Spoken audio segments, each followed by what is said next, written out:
nimeambiwa niongoze watu kwa matoleo. Na kuongoza watu kwa matoleo, kwanza nataka niwafundishe kitu. Amen. Bwana sio sana. Amen. Mungu anasema mahali hazina ya mtu iko, ndio mahali roho ya huyo mtu inakuanga. Sio kama tunaelewana? Kwa mfano, nimewaambia mambo katika kanisa ambayo tunataka turekebishe. Si hapa. Injili ambayo tunahubiri hapa, tunahubiria watu wote dunia mzima. Wapendwa, upande wa matoleo nataka kuongelea hapa, imekuwa changamoto kwa makanisa mengi. Kitu ya kwanza, ukianza kuongelea matoleo, watu wanaona kwamba wewe ni mkora. Sikia tu. Kwanza tu kwa kanisa tu matoleo ikitajwa, wewe ni mkora. Kwa shule, kwa vyama,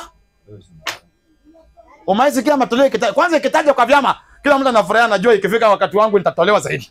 Hakuna mtu ana complain kwa vyama.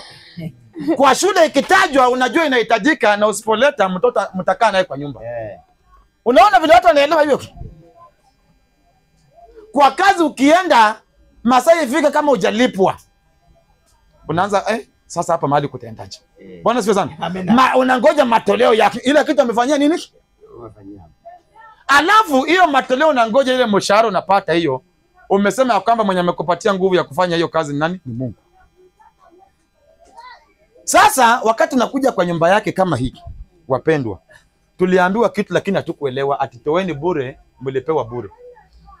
Wapendwa, Mungu ndiye amefanya. Mungu unaestima ni Mungu katika mwili. Umesikia vile mtumishi amekwambia nguvu za Mungu ziko mpaka kwa milima, mpaka kwa udongo. Hii udongo ni nguvu za Mungu. Amen. Na Mungu kama alisema ya kwamba kwa hii dunia hatutakaa kwa hewa. Nyumba ziko.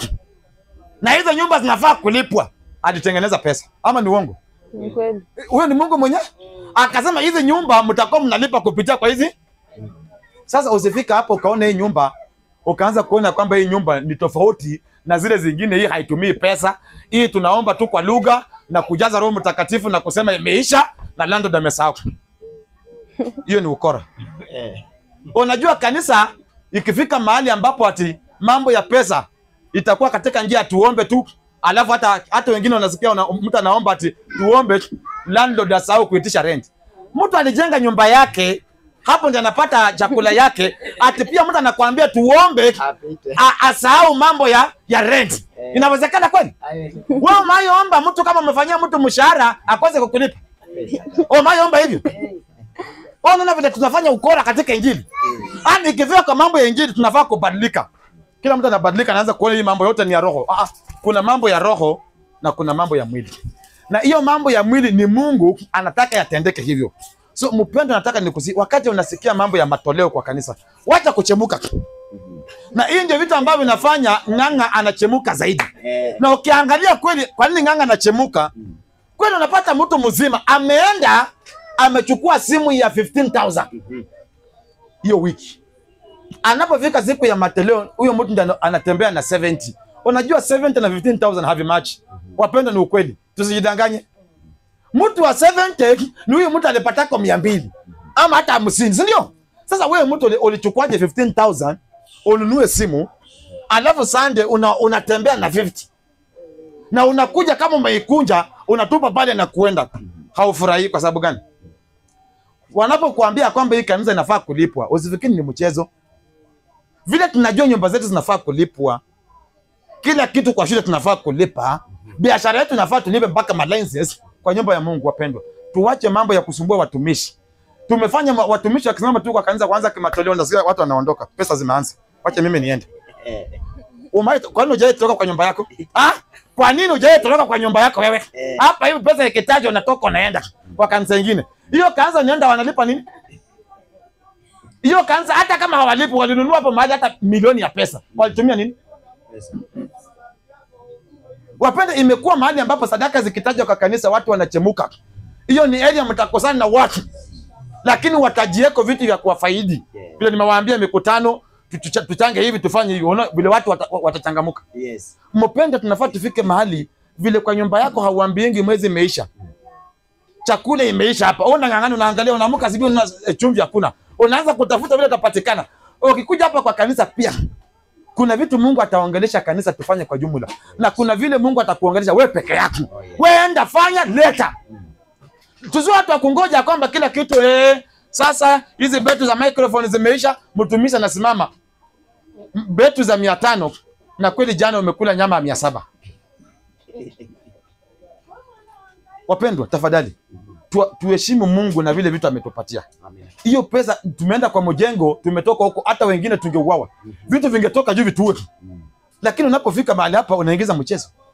Wengine tumekuwa katika safari, umetravel na gari huku na huku kwa sababu ya hiyo biashara yako.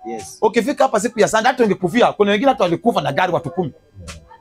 Lakini tukifika hapa siku ya Sunday, ukisikia tu ni wakati wa sadaka, mpendo unabadilika. Hata hiyo wakati nataka hiyo kipindi yairishwe. Hata wengine tukikuja hapa siku ya Sunday na tuabudu hivi, watu wapenda niwaambie ukweli. Na ifike mahali tuseme ya kwamba may the grace, watu watarudi na sadaka. Inamaanisha huyo mtu hana haja na hiyo kanisa. Unafikiri watu wote watatoa? Mtu kwa kaanza na muabudu, alafu ifike mahali niseme na neema ya Mungu, Mungu awabariki na mwende. Unasikia kila mtu anaenda na sadaka yake. Because anajua mpaka aitishwe ndio atoe. Mpenda fika mahali si kwamba uitishwe. Mimi nilifika mahali katika wokovu, sio lazima nifika hapa niambia testima hakuna. Natumianga nini? Hii simu na wakati tunachaji tunarekodi hapa natumia nini? Vimetoka mbinguni. Nimefika mahali katika wokovu ninajua ya kwamba nikiingia kwa nyumba ya Mungu, Mungu nipange nifanye nini. Wale ambao mnangoja kutangaziwa nyinyi ni wachanga katika wokovu. Lakini tunawatakia kwamba mkuwe tu wachanga kwa muda mfupi na mtoke pale. Na msikuwe wachanga katika wokovu lakini kwenyu mnajua. Mtu mwenye ameokoka amekuja hapa.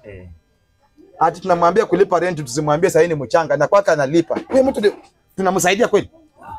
Tunamsaidia. Tunafaa tumwambie wakati umeingia hapa, vile unaendanga kwa biashara yako, unalipa hata hapa kwa kanisa. Ingia kwa kanisa, toa matoleo. Hatukwambii toa yote, hatukukamui, lakini tunakuambia toa kitu ambayo inalingana. Toa kitu ambayo inalingana na baraka ambazo Mungu amefanya nini? Hivyo ndio vile Mungu aliambia Musa, wakuje watoe kulingana na vile Mungu amefanya nini? Amewabariki. Ukiona mtu ameweka hapo 1000, usianze kutetemeka, ya msini yangu ni mavi, hapana. Hiyo ndiye Mungu amekubariki. Lakini kama nimekuambia ni 15, 15,000 umenunua simu na unakuja hapa na 70, wewe ni michezo unafanya. Bwana asifiwe sana. Amina. So tunataka wakati tunaenda kwa hiyo shughuli, ukuwe na akili ya kwamba tafadhali tusikuwe tunangoja. Kuna siku Mungu atatubariki na mahali hapa pa kuweka pesa. Ukikuja hata Jumapili, ukiingia tu hivi na uko nayo wewe weka. Wakati wa matoleo wenye wamekuja nyuma na nini, tunaomba mambo yameishia pale. Usingoje kila siku mtumishi, wakati wa matoleo wapendwa tunataka fungu la 10. Wapendwa tunawasiki hii mwezi landlord ametuuliza. Mpaka landlord naona bwana watu wanateseka na wanaabudu Mungu. Kusema kweli. Baada mwenyewe anasema na watu niliwapatia lakini sijui kama watamaliza. Hawa watoke tu. Heri watu wabaya. Bwana asifiwe sana. Tukue watu before toke kwa nyumba, beba hii kanisa. Mimi nilifundisha watu nikakwambia hii injili mahali imenifikisha. Mimi nikikuja kwako nachukua hiyo nyumba kama yangu. Naingia kwa hiyo nyumba kama yangu. Naona hapa mahali kuna kitu nakosekana, wacha niingie hapa. Sio ya kwamba tuniambie ukikuja ukiwa hata kwako fikiria hii nyumba ni yako, ni second house yako. Na hii ndiye inafanya hiyo yako nalipa. Ile pesa yenye umelipa imetoka wapi? So umesema imetoka kwa Mungu. Alafu ya Mungu haujui, yako ndio unajua. Uone hapa kama uko sawa. So nataka tutoe matoleo yetu. Na matoleo yetu tunayatoa katika njia mbili. Tunatoa katika njia ya kwanza ya, kama uko nayo hivi kimwili utaleta mahali hapa. Unasikia kama utakuwa nayo. Kama utakuwa nayo kimwili iko na simu, because tuliambiwa kwamba tutafika mahali matoleo vitu vingi vitatumika kwa simu. Sasa tunafanyanga hivi. Kama uko nayo kwa simu namba tutaweka, hata Sunday tunafaa tutafuta namba tuweka hapo. Bwana asifiwe sana. Amina. So wewe ukikuja hata asubuhi wewe tuma tu pale pesa. Hata ukipata Saturday Friday wewe tuma tu pale pesa. Ikifika siku ya kuabudu wewe kuja tu abudu. Bwana asifiwe sana. Sio lazima utoe Sunday, hata unaweza kutoa sadaka Tuesday ambayo itakusimamia siku ya nini? Ya Sunday ama ni dhambi. Amen.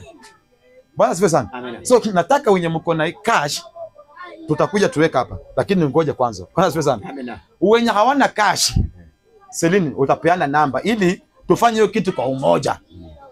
Kama uko na pesa kwa M-Pesa, tafadhali Celine tupatie namba, alafu utaweka pale. Na uweke na mkono na moyo mkunjufu. Usiweke kwa sababu nimekuhubiria injili na imekuwa kali, ni kama leo nimedai.